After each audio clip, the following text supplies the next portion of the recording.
الله تعالى في القرآن الكريم الله تعالى بالقرآن لنا إن الله وملائكته يصلون على النبي الله تعالى ملائكته بتكبروا نبي محمد عليه الصلاة والسلام لا صلواتنا وردالو يا أيها الذين آمنوا نانت أمنات شوي نانت أمانيو شوي صلوا عليه وسلموا تسليما بملكتنا ولاي يكبر صلواتنا سلامتان أوردو إلنا الله القرآن لاي لبيك اللهم صل وسلم وبارك على سيدنا محمد السلام عليكم ورحمة الله وبركاته የተከበራችሁ ተመልካቾቻችን እንዴት ናችሁ? እኛ ደህና ነን አልহামዱሊላህ።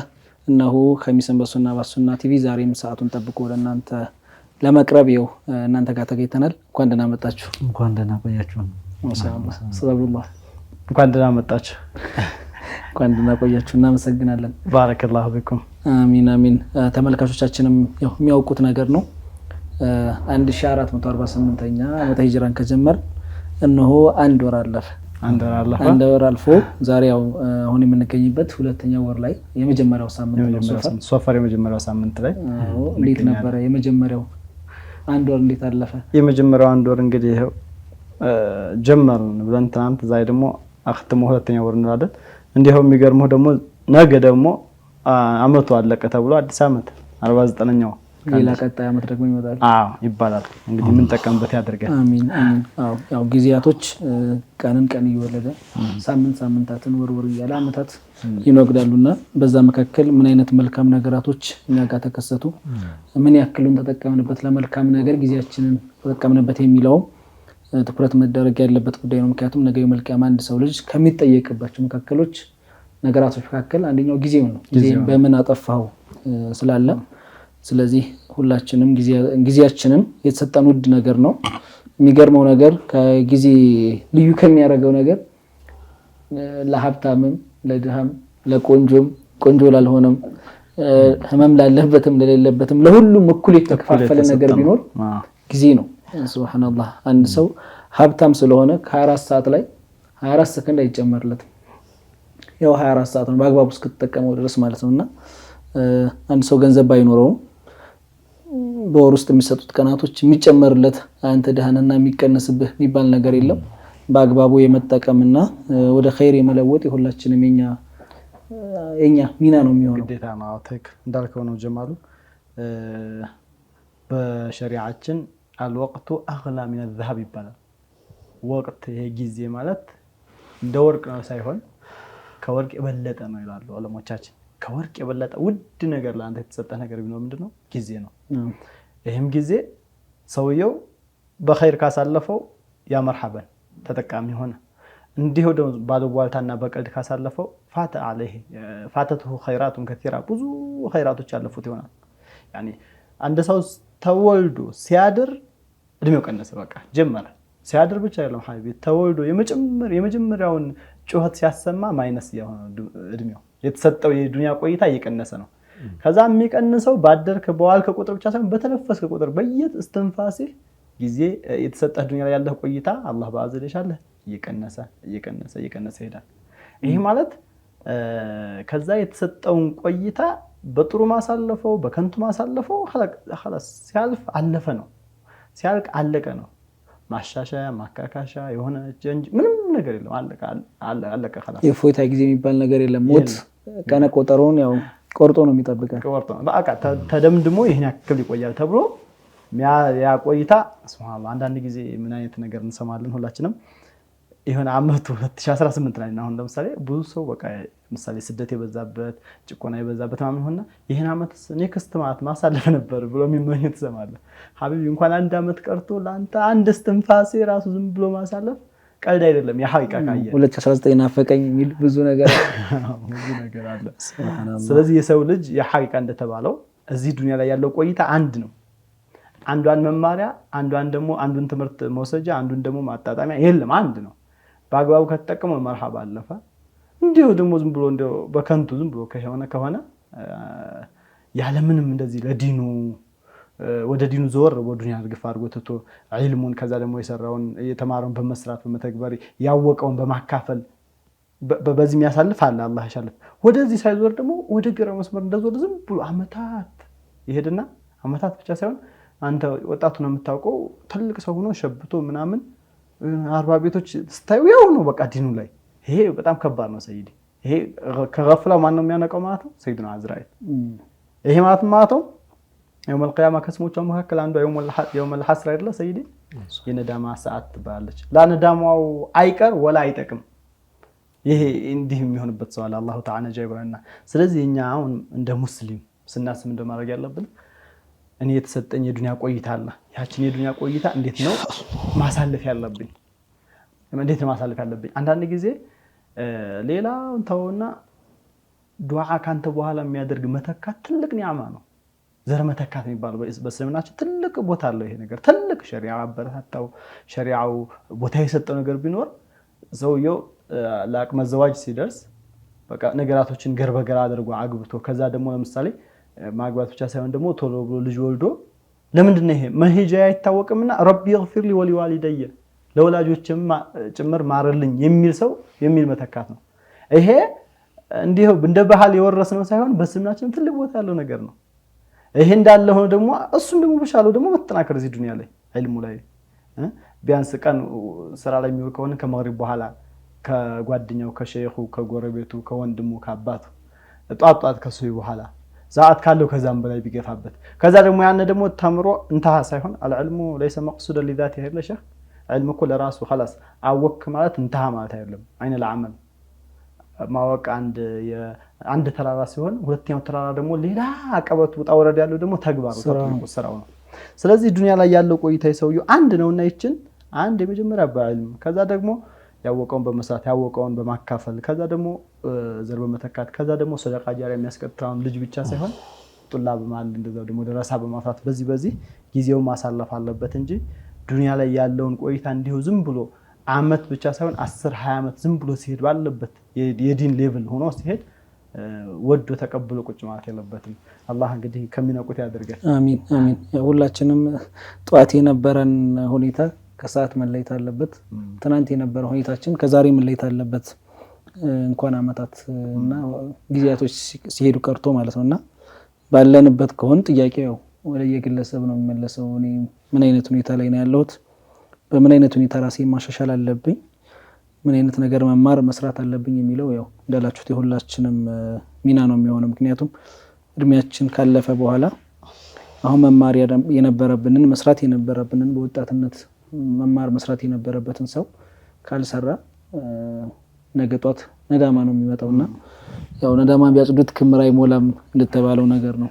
ምንም ቁጭት ብቻ ነው የሚሆነው መቆጨት የሚጠቅምበት ቦታም ይኖራል በርግጥ ወንጀል ላይ ያለ ሰው ተውባ አድርጎ ከዛ ነገር መመለስ መቆጨት ይገባዋል ጊዜን ግን አሁን ባለንበት ሁኔታ ነው ባልሆነ ነገር ከማሳለፍ ለዲኔ ምን አደረኩ ለራሴ ምን አደረኩ ለቤተሰቦቼ ምን አደረኩ የሚለውን የሚጠቅም ነገር ላይ መዋል እያንዳንዳችን ግዴታ ነው ትክክል ወንድም ጀማል አሁን እንደዚህ ስናወራ ብዙ ጊዜ ስለ አኺራ ይሄ መጅልስ የሚወራው መቼም ስለ አኺራ ስለ ዲን ነው የሚወራው ብዙ ጊዜ እና አብሮ የሚያዝ ነገር ሁሉ ጊዜ አንድ ነጥብ አለ እዚህ ስናወራ አይ ቲንክ የብዙዎቹ ጥያቄ ነው ይመስባለሁ ስለ አኺራ ሲነሳ ቀጥታ ወደ ያልም ነው የምንሄደው እስኪ ወደ ደርሳችን ከመላችን በፊት ሼኽ ሷሊህ ስለዚህ እስኪ ትንሽ በሉ ለምንድነው ለአኺራ ስራ ሲባል ለአኺራ የምትሰራ ከሆነ ትንሽ ፈርዱ አይን ነው ወቅ ዲንህን ተማር እየተባለ የሚጀምር ለምንድነው ሼኻችን ሼኽ ሷሊህ ከዛውን ጋር ያይዛችሁ ሼኽ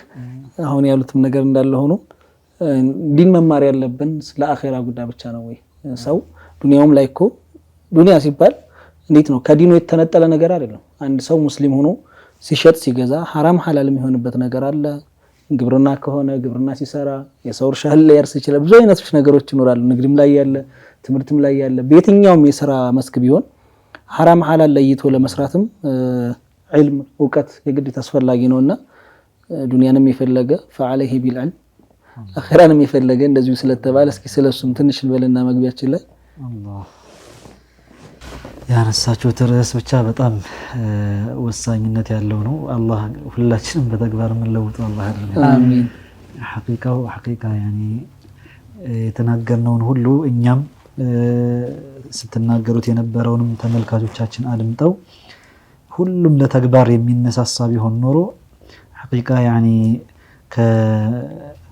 ከወርቅም በላይ ውድ የሆነ ነሳኢህ ነው የተነገረን ያለው ማለት ነው። እያንዳንዱ ሰው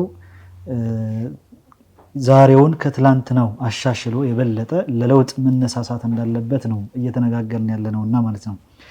እንዳላችሁት መግቢያችሁ ላይ አሁን አንድ ወሩ በምን አለፈ ብለን ራሳችንን እንኳን መለስ ብለን ብንቃኝ አላሁ አለም ምን ያክሎቻችን ተጠቅመንበታል የሚለው። طيب ይሄን ያለፈውን ሙሐረም እንመልሰው ቢባል መመለስ አይቻልም።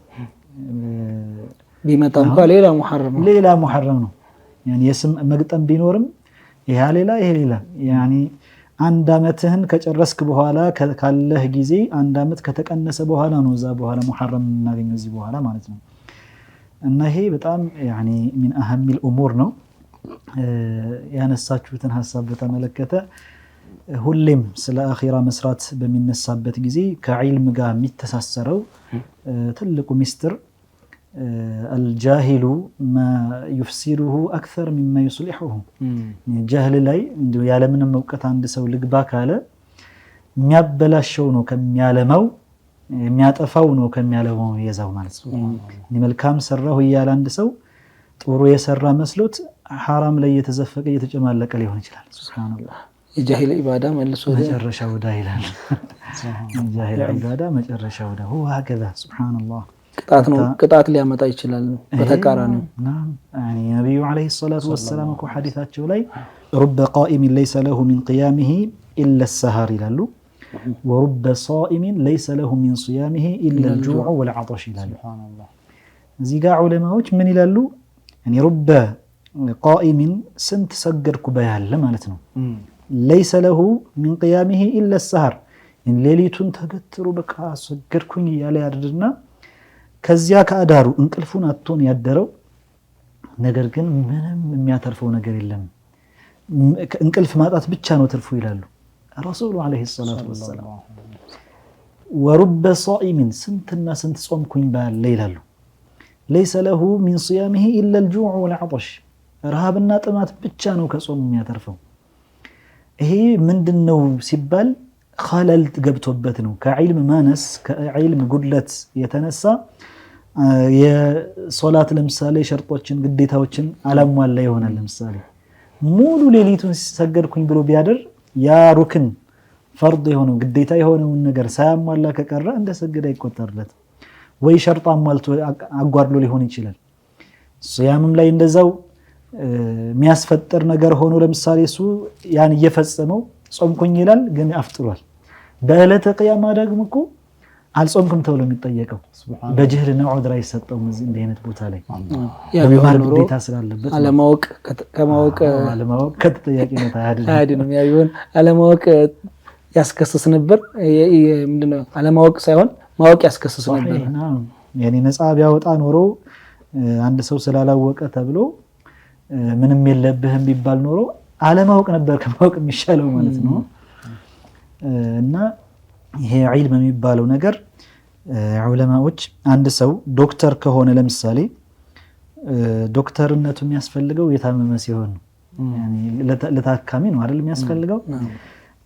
ኢንጂነሩ ለምሳሌ ህንፃ ጉዳይ ላይ ነው የሚያስፈልገው ግንባታዎች። የዚህ የኢንጂነሪንግ ዕውቀቱ የግንባታ ጉዳይ ዕውቀቱ የሚያስፈልገው ለግንባታው ጉዳይ ነው። ከዛ ውጭ ለምሳሌ የኢንጂነሪንግ ዕውቀቱ ህክምናው ላይ አይሰራም። የህክምናውም ደግሞ ኢንጂነሪንጉ ላይ ምንም የሚሰራው ነገር የለም መሐንዲሱ ላይ ማለት ነው። وهكذا ሌሎችም ዘርፎችን ከተመለከተናቸው የዲን ዕውቀት ግን ይላሉ ሁሉም ዘርፍ ያስፈልገዋል ይላሉ። ሱብሃንአላህ ዶክተሩም የዲን ዕውቀት መማር ግዴታው ነው።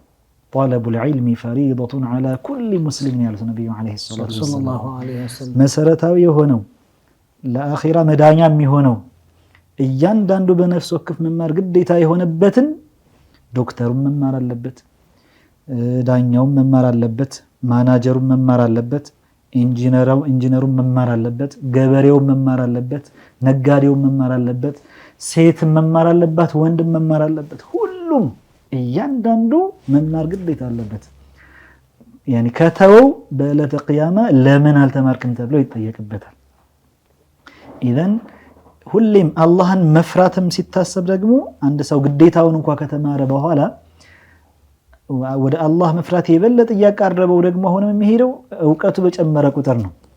ያኔ ዒልሙ የበለጠ በጨመረ ቁጥር በአላህ ጉዳይ ላይ በረሱሉ አለይሂ ሰላቱ ወሰላም ጉዳይ ላይ ያለው እውቀት በጨመረ ቁጥር የበለጠ ለዲኑ ፍቅር እያደረበት አላህን የመፍራት ተግባሩ የበለጠ እየጨማመረለት ስለሚሄድ ረሱሉ አለይሂ ሰላቱ ወሰላም አና አዕለሙኩም ቢላሂ ወአትቃኩም ለሁ አላህን የበለጠ ስለሚያውቁት ከሁሉም የምፈራው እኔ ነኝ አሉ። አና አዕለሙኩም ቢላሂ ወአትቃኩም ለሁ ከሁላችሁም በላይ አላህን የማውቀው እኔ ነኝ፣ ከሁላችሁም በላይ የምፈራው እኔ ነኝ አሉ። የበለጠ ሰውየው ለሐላል እና ለሐራም ያለው አመለካከት ያለው አቋም በእውቀቱ ልክ ነው የሚሆነው። በእውቀቱ ልክ ነው። ሱብሃንአላህ። አንዳንድ ጊዜ እኮ እንዳላችሁት ይሄ ነገር ሐራም ነው ተብሎ ተነግሮት ሰውየው አውቆት በዛው ላይ የሚሰራ እኮ አለ ሐራም መሆን ያወቀ። ግን ይሄ ሰው የሐቂቃ ወደ ዒልሙ ቢመጣና ኪታብ አንስቶ የሚቀራ ቢሆን ዛሬ በሆነ ሐዲስ ቢገሰጽ ነገ ቢገሰጽ የሆነ ሰዓት እስከ መቼ ህሊና ጋር ተጣልቼ ብሎ እርግፍ አድርጎ ይተዋል። ሐራሙን ከት ያደርገዋል። እያወቀ ሐራም ላይ የሚዘፈቀው ለምንድን ነው? እንደተባለው የእውቀት ማነስ። ሐራም ነው የሚለውን ሰማ እንጂ ከዚህ ሐራም መዘዙ ምንድነው? ይህንን የተዳፈረ እስከ መቼ? አንዳንዶቹ ሙዓመላዎች እኮ እንደምታውቋቸው ሸህ አንዳንዶቹ ሙዓመላዎች በዘመናችን የሚካሄዱ ግብይቶች አንዳንዱ ሐራም ይሆንባል ማለት ነው። ሐራም ይሆንባል ያን ገንዘብ የምታስበላው ስትጠጣው በሆድህ ይዘህ ለምሳሌ በልተህ ያንን ስትሰግድ ሶላት ተዋባ ይሆናል። ያንን በልተህ ዱዓ አስታርክ ከዱዓ አስተጃባ ይጋርዳል። አንዳንዱ ሐራም ግን አንዳንዱ ሙዓመላ ሐራም ብቻ ሳይሆን ወደ ሚልኩ አይገባም አይደል የሚባለው ሸህ ገንዘቡ አይሆንም። ያኒ አምጥቶ ምሳሌ ከብቷን አምጥቶ ቢያስራት የመጣበት ሙዓመላ ሐራም ከመሆን ዘሎ ከሱ ቤት ስለገባች ብቻ የሱ ገንዘብ አትሆን በሚልኩ ስራ አታድርም። የሱ ንብረት አትባል የሌላ የዛኛው ሰው ንብረትና ትቀራለች። ይሄ ከምን የመጣ ነው?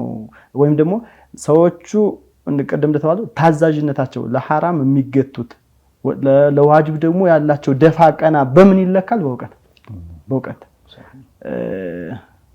አንዴ ይሄ ሐላል ነው ሐራም ነው ተብለን የምንርቀው ቢሆን ይሄ ዋጅብ ነው እንዳታወት ተብለን እንኳን ቀጥ ምንበት ቢሆን ያለት ግን እንደዛ አይደለም። የብዙዎቻችን ሐል ተነግሮን ተኮርኩመን ተገስጸን ብዙ ተደጋግሞብን ነው ያንን ነገር ትተን ምን ለሰምንነው።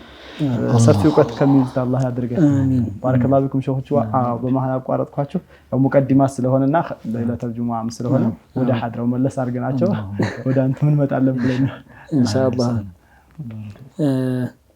ባወቅነው ልክ ያው ምን ሰራ የሚያደርገን ያላወቅነው የሚያሳውቀን ነው። ሰዎች አላህ Subhanahu Wa Ta'ala ያላወቁትን ነገር ባወቁት ነገር ሲሰሩ በዛ ነገር ላይ ትግል ሲያደርጉ ያላወቁትን ነገር ያገራላቸዋል። እንዲያውቁም መንገዶች ይመቻችላቸዋል። ምክንያቱም ለዛ ነገር ሞሮደ ስራው እየቀረበ ነው። አንድ ሰው በሶላት ላይ ሲጠነክር መስገድ እንዴት እንዳለበት ሲማር፣ እንዴት መጾም እንዳለበት ሲማር፣ እንዴት መግዛት መሸጥ እንዳለበት፣ ጋብቻው እንዴት ነው ህይወቱ ማህበራዊ ህይወቱ ከሰዎች ጋር በምን አይነት መልኩ ነው መቀጠል ያለበት የሚለውን ሲማር አላህ ሌሎቹንም እግር መንገዱን እያገራለት ይሄዳልና ለሁላችንም አላህ ያግራልን ነው። መግቢያችሁ ላይ ተናገራችሁት ነበረ። ኢንሻአላህ ያው ዛሬ ሌሊቱል ጁሙዓ ነው። በሶላት በየቤቱ ነው ይከታተሉናል። እስኪ ቆየት ካሉ መንዙማዎች መካከል አንድ ሶላዋት ጋብዘናቸው ብንመለስ ምን ይመስላችኋል? ከዛ እንቀጥላለን። መርሐባ ተመልካቾቻችን እየተከታተላችሁ የምትገኙት ኸሚስን በሱና ቲቪ ነው። አሁንም ከኛ ጋር አብሮነታችሁ ይቀጥል። ከፍታ ቆይታ በኋላ ተመልሰን እንመጣለን። አላሁመ ሰሊ ወሰለም ዐላ ሙሐመድ ወአሊሂ ወሰሐቢሂ ተንቱጅሩ ቢሃ ሚን ነድኢፍ ያ ለጢፍ ያ ለጢፍ ያ ለጢፍ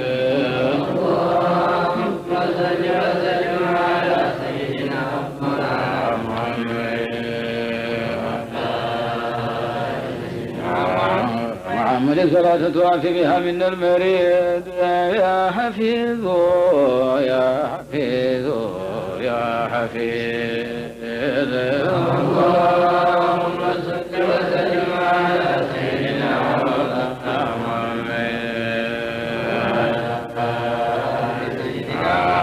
محمد صلاة تعيذنا بها من الشيطان الرجيم يا بر يا رحيم اللهم صل وسلم على سيدنا ومولانا محمد صلاة تهولنا بها المغفرة يا جابر القلوب المنكسرة اللهم صل وسلم على سيدنا ومولانا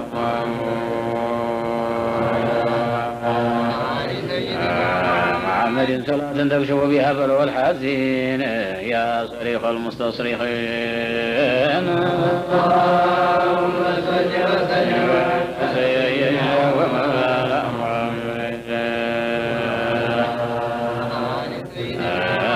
محمد صلاة تهون لنا بها المصائب يا حاجرا غير غائب اللهم صل وسلم على سيدنا ومولانا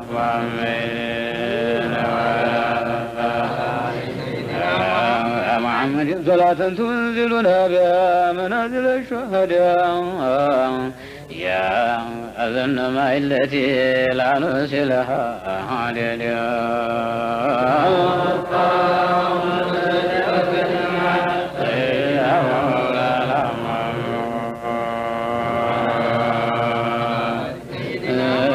محمد صلاة تقيم لنا بها على الدين يا إلهي وإله الأولين والآخرين اللهم صل وسلم على سيدنا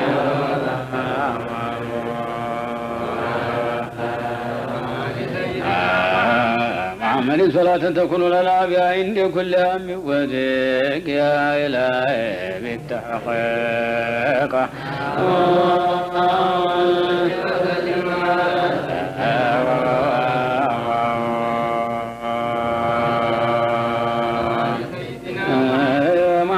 صلاة تكون لنا بها في المقام والرحيل يا إلهي وإله إبراهيم وإسماعيل اللهم صل وسلم على حبيبك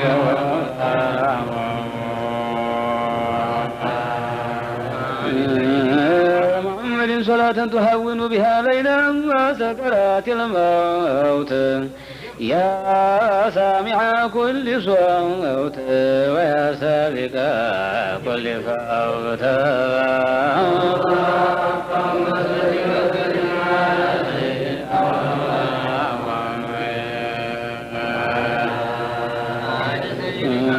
محمد صلاة تنجنا بها من العذاب الأليم يا معي العظام وهي الرميم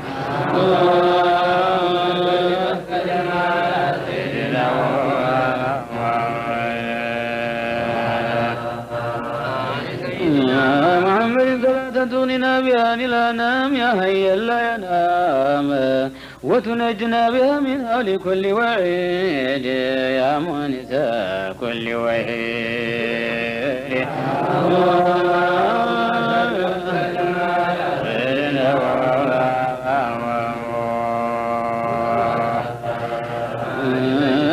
محمد صلاة تريم لنا بها النماء يا أكرم الأكرماء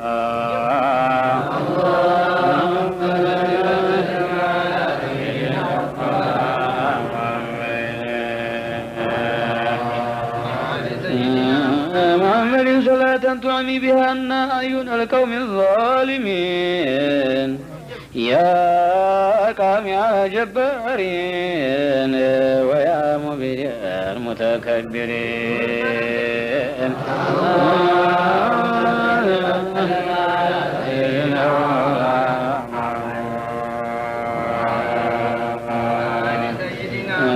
محمد صلاة ترفع بها كل بلية يا عالم كل خفية وتصرف بها الأسقام يا عليم يا علام اللهم صل وسلم على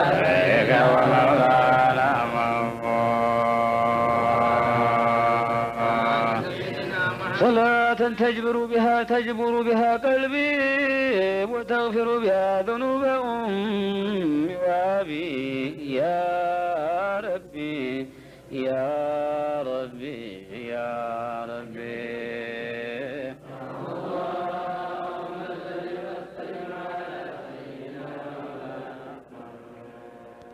اللهم صل وسلم على محمد وآله وصحبه መርሐባ የተከበራችሁና የተወደዳችሁ ተመልካቾቻችን ተመልሰን መጥተናል። ሁላችሁም በየቤታችሁ ሆናችሁ በሐድራ በዱዓ ላይ ለይለቱል ጁሙአን የምትከታተሉን በዱዓም እንዳረሱን ለኛም ደግሞ ዱዓ አስታርጉ የእናንተን መላእክም ያደርገዋልና ያው መቼም አንድ ሰው ሐጃ ቶሎ ፈጥኖ የሚወጣለት መላእክው ሲሰለፍበት ነውና በሐጃችሁ ላይ መላእክው የሚሰለፍበት አላህ ያድርገው። ሐጃችሁን ሁሉ አላህ ይሙላው ብለናል።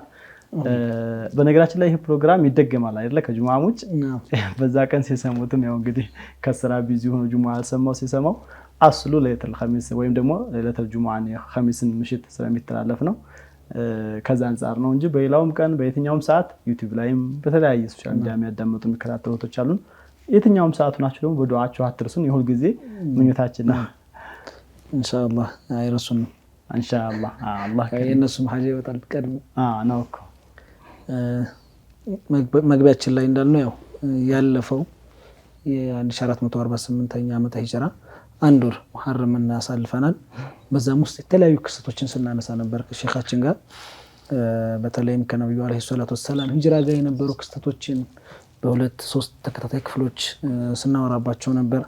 ተመልካቾቻችንም ከነዛ ትምህርቶች ብዙ ነገር እንደቀሰሙ ተስፋ እናደርጋለን። ከዛም በመቀጠል በተለይም ያለፉት ሁለት ኸሚሶች ደግሞ ከአሹራ ጋር በተገናኙ የነበሩ ክስተቶችን አንስተናል። ስለ ነብያቶች ነብዩላህ ዩሱፍ አለይሂ ሰላም፣ ነብዩላህ ኑህ አለይሂ ሰላም እንደዚሁም ደግሞ የባለፈው ሳምንት አብዛኛው ተመልካቾቻችን የሚያስታውሱት ስለ ነብዩላህ ዩኑስ አለይሂ ሰላም ከሳቸው ጋር የተከሰቱ ነገራቶችን አንስተናል። እንደዚሁም ደግሞ በመጨረሻም የነብዩ አለይሂ ሰላቱ ወሰላም የልጅ ልጅ የነበሩት የሁሰይን ኢብኑ አሊ እንዴት ነበር ህይወታቸው ያለፈው የሚል አንድ አሳዛኝ ክስተትንም እሱንም አውርተንላቸው ነበረ። ኢንሻአላህ ታሪክ ስንጠቅስ ያው ከመልካሙ መልካም ነገር ለመውሰድ በታሪካችን ለመኩራት ነው። ኢስላም የገዘፈ ታሪክ አለው። በዛ ውስጥ ያለፉ ሰዎች በኢስላም ውስጥ ያለፉ ሰዎች አሻራቸው የማይረሳ ከትውልድ ወደ ትውልድ የሚተላለፍ በርካታ ቁም ነገር ያዘሉ ታሪኮች ያሏቸው የታሪክ ባለቤት የሆኑ ሰዎች አልፈዋል። ስለነሱ የምናወራው እንደተባለው ከመልካምነቱ መልካም ነገር ለመውሰድ አሳዛኝ ክስተቶች ሲኖሩ ደግሞ እንደዚህ አይነት ነገራቶች እንዳይከሰቱ እቺ ዱንያ ኃላፊ ሀገር ነች ለምታልፍ ብለን ለአጭር ጊዜ ብለን ራስንም የሚጎዳ ኡማውንም የሚጎዳ ነገር ላለማድረግ ከዛ ነገር ትምህርት መውሰድ አለብን። አንዳንድ ጊዜ ጥፋቶች ሲጠፉ እኔን ብቻ ሊጎዳ ይችላል። ማጠፋው ጥፋት በእኔ የሚገደብ ሊሆን ይችላል። እንደማጠፋው ሁኔታና እንዳለሁበት ቦታ ደግሞ ሌሎችንም ይጎዳ ሊሆን ይችላል። ነገ ጧት አንድ ሰው በንብረት ጉዳይ እንኳን ብንሄድ አባት ያላስተካከለው የንብረት ችግር ነገ ጧት ወራሾች ሲመጡ ልጅንም የልጅ ልጅንም በዙሪያ ያሉትንም ሚስትንም እህት ወንድማማቾችንም እስከማጋደል ደረጃ የሚደርስ ነገር ይከሰታል። እንደዚሁ በእስላም ውስጥም በተለይ ቦታ ምን ሰዎች የሆነ ቦታ ላይ መሪ ተደርገን ምን ወሰን የሆነ ቦታ ላይ መሪ ተደርገን የምንቀመጥ ሰዎች ምንሰራው ስራ መልካም ሲሆን ኡማን እንደሚጠቅም ሁሉ መጥፎ ነገር ከሰራንም አላህ ይጠብቀንና ቀጣይ ትውልዶችን ይጎዳል። እኛ ያጠፋነውን ለማስተካከል እንደገና ሌላ ችግር ነውና ከዛ አንፃር ከታሪኮቻችን መማር ስላለብን በየጊዜው ታሪኮቻችን እናወሳለንና ዛሬ ደግሞ ያው እንደነገርናችሁ የሶፈር የመጀመሪያው ሳምንት ላይ ነው የምንገኘው። እስኪ ስለሱም ክስተቶች በወፍ በረር የምናወሳ ይሆናል። አዎ ኢንሻአላህ ከሼኽ ሷሊህ ጋር ቀጣውን መድረኩን እንድንወስደውና እንከታተላለን። ተምረው ሰምተው ጥሩን ከሚይዙት መጥፎውን ደግሞ ከሚርቁት አላህ አድርገን። ሼኾቹ ወደ አንተ እንጣ እንግዲህ ፈቃደኛ ሆናችሁ አህላም ቢኩም ዛሬ ምን አዘጋጃችሁልን? ዛሬ ኢንሻአላህ ተዓላ የሶፈር እንግዲህ የመጀመሪያው ሳምንት እንደመሆኑ መጠን ከሶፈር ጋር በተያያዙ የተከሰቱ ክስተቶችን ሙሉውን መዳሰስ አይቻልም፣ የታወቀ ነገር ነው። ሱብሃንአላህ በየወሩ ታሪካችን ብዙ ነገሮች ተከስቶ አስተናግዶ ያለፈበት እንደመሆን መጠን እንዲሁ ሁሉን ለማጠቃለል የሚቻል ነገር አይደለም። ሱብሃንአላህ እና ኢንሻአላህ ወላዘጋጀሁት ከማለፌ በፊት በመሰረቱ ይሄ የሶፈር ወር ላድሪ በሀገራችንም ያለ ነገር ይመስላልና የተወሰነ ተንቢህ አድርጎ ማለፉ በጣም ጥሩ ነውና ነብዩና መሐመድ አለይሂ ሰላቱ ወሰለም ሐዲታቸው ላይ የተለያዩ ነገሮችን ለዓድዋ ወላ طيرة እያሉ ሲያስጠነቅቁ ያኒ መጥፎ ገድ የሚባልን ነገር ተሻኡም የሚባለውን ነገር ቀደም ሙሽሪኮቹ ኩፋሮቹ ለምሳሌ ወደ ሆነ ቦታ መሄድ ሲፈልጉ የሆነች በራሪን በድንጋይ ለምሳሌ የወረውሩባትና ወደ ቀኝ ከበረረች በቃ ሐጃው ገጥሟል ማለት ነው ብለው ይሄዳሉ። ወደ ግራ ከበረረች ደግሞ አይ ዛሬ መጥፎ ነገር ነው የሚገጥመኝ ብለው ይቀራሉ። እንደ አይነት ተሻኡም እግሯን እየጋፈች ሊቀናኝ ነው አለች እንደሚባል ሱብሃንአላህ እንቅፋት ሲመታውም ሰው ሊቀናኝ ነው ምናምን እንደዚህ አይነት ነገራቶች አላህ አላህ አላህ ያኒ ይሄ ተፋኡል የሚባል ነገር በጥሩ ነገር እስከሆነ ድረስ ለምሳሌ አንድ ሰው ታሞ ጠዋት ላይ ሲነቃ ለምሳሌ ሻፊ የሚል ስም ቢሰማ ይላሉ ዑለማዎቹ ይሄ ተፋኡል ይሉታል። ዛሬ ኢንሻአላህ አላህ ያድነኛል ብሎ ጥሩ ስም ስለሰማ ብሎ ተፋኡል ቢያደርግ ይሄ ተፋኡል በመልካም ነገር ችግር የለውም። አማ በመጥፎ ነገር ይሄ ሸሪዓችን ያወገዘው ነገር ነው። ከዚያ መካከል አንዱ የሶፈር ወር ነው። የሶፈር ወር ረሱሉ አለይሂ ሰላቱ ወሰለም ያን ባስጠናቀቁበት ሐዲስ ላ ዐድዋ ወላ طيرة ብለው ወላ ሶፈር ይላሉ። ይሄ ሶፈር እነዛ ሙሽሪኮቹ በጣም ተሻኡም ያደርጉበት ስለነበረ ነው። ያኒ በሶፈር ወር መጥፎ የተባለ ፈተናም መሷኢቡም መከራውም ችግሩም የሚከሰተው በዛ ወር ነው ብለው እንደ አይነት እሳቤ ስለነበራቸው ነው ወላ ሶፈር ብለው እንደ አይነት በመጥፎ ተሻኡም ማድረግ የሚባል ነገር ወር ከወር የሚለይበት እንደ መጥፎ ይመጣበታል ምናምን የሚባልበት ነገር የለም ብለው ቆርጠው የጣሉት ማለት ነው ነብዩ አለይሂ ሰላቱ ወሰለም። ስለዚህ ሶፈር ሲገባ ያው ሰው ድንገት እንደተምዶ ይሞታል እንጂ ሶፈር ገባና ትላልቅ ሰው ወሰደ ምናምን አይባልም። ይሄ ነው ጭብጣ ሐሳቡ። አይዋ እኔ ሀገራችን ላይ ካለ አይነቱም ያ ሐዲሱ የዘጋው ነገር እንደመሆኑ መጠን መዘጋት አለበት። አስለን ይሄ ሶፈር የሚባለው ወር እኮ እኔ በየአመቱ እኮ በዛችው ቅጽበት ላይ አይደለም የሚቆየው። ያኒ ዘንድሮ ላይ ለምሳሌ የገባንበት ሶፈር ወር በጊዜ ራሱ እየተሸጋሸገ ምናልባት አንዳንድ ጊዜ ሶፈርን ክረምት ላይ ልናገኘው እንችላለን። ሶፈርን አንዳንድ ጊዜ በጋ ላይ ልናገኘው እንችላለን። ይሄን ወርጋ እንዲያርጉ ማስተሳሰሩ ከምን ጋር እንደሆነ በራሱ ትንሽ የሚከብድ ነገር አለውና ይሄ ከሸሪዓችን አንፃር ውጉዝ ነው፣ የተፈቀደ ነገር ትክክለኛ አባባል አይደለም። አላህ Subhanahu Wa Ta'ala በሻው ጊዜ ይከሰታል ሁሉም ነገር። ወሩ እንትና ሆነ የለውም። አላህ በሻው ጊዜ ነው ሁሉም የሚከሰተው። ይሄ የሙሲባ ጊዜ ነው ይሄ እንትን ጊዜ ነው የሚባል ነገር የለውም ከማለት አንፃር ነው።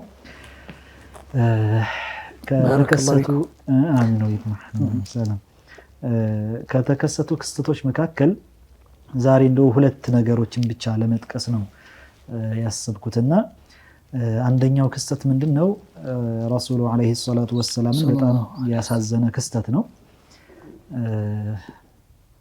ያም ደግሞ ቢዕሩ መዑና የተባለች አካባቢ ላይ እነዛ ቁራዎቹ ሰባ ቁራዎችን ረሱሉ አለይሂ ሰላቱ ወሰለም ልከው ነበርና የተገደሉበት ክስተት ነው። ምንድነው የተከሰተው ነገር? አንድ የበኑ ዓሚር የሚባል ጎሳ ነበረ። በኑ ዓሚር የሚባል ጎሳዎች ነበሩ።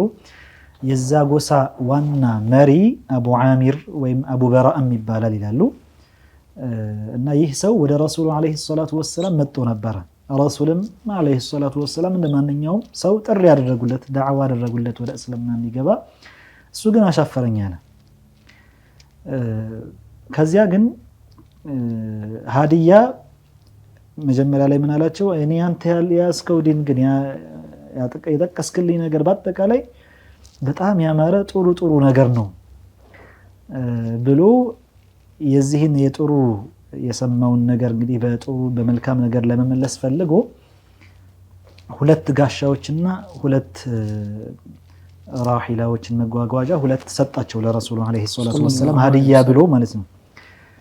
ከዚያ ረሱሉ አለይሂ ሰላቱ ወሰለም ላ አቅበሉ ሀዲየተ ሚን ሙሽሪክ አሉት። ሱብሃንአላህ እኔ ከሙሽሪክ ሀዲያ ስጦታ አልቀበልም አሉ።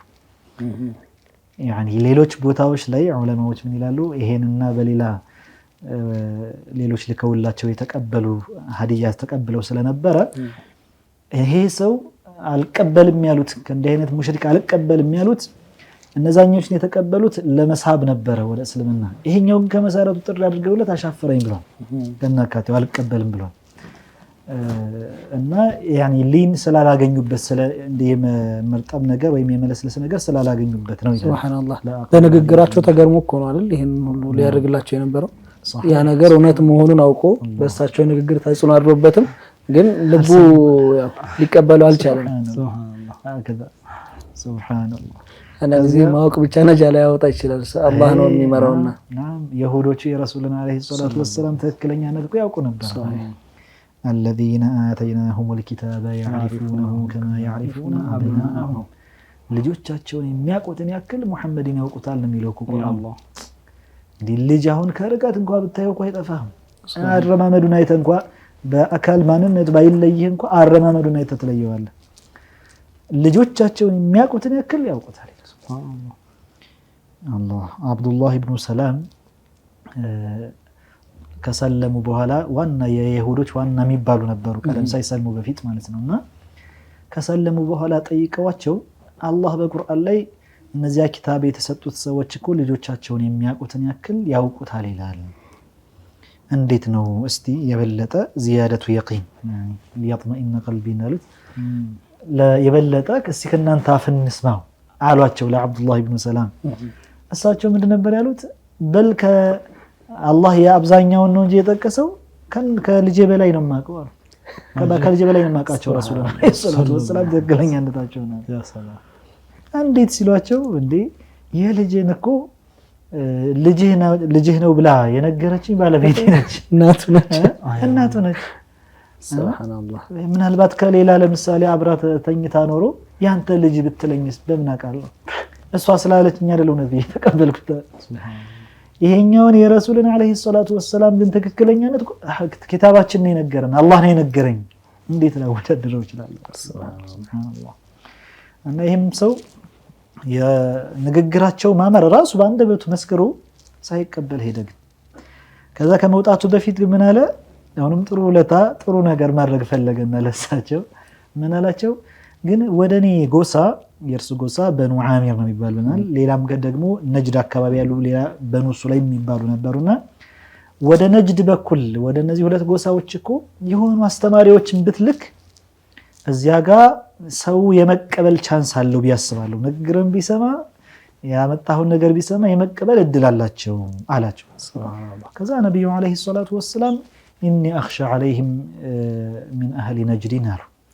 የነጅድ እዛ አካባቢ ላይ እፈራለሁ እነዚህን ምልካቸውን አስተማሪዎች ቢምልካቸው ባልደረቦችን ያልሆነ ጥቃት እንዳይደርስባቸው ቢስጋት አለኝ አሉ ነብዩ አለይሂ ሰላቱ ወሰለም። ከዚያ እሱ ምን አላቸው? ላ እኔ እነሱን በከለላዬ በጥበቃዬ ስራ አድርጋለሁ ምንም ነገር አይደርስባቸውም አላቸው።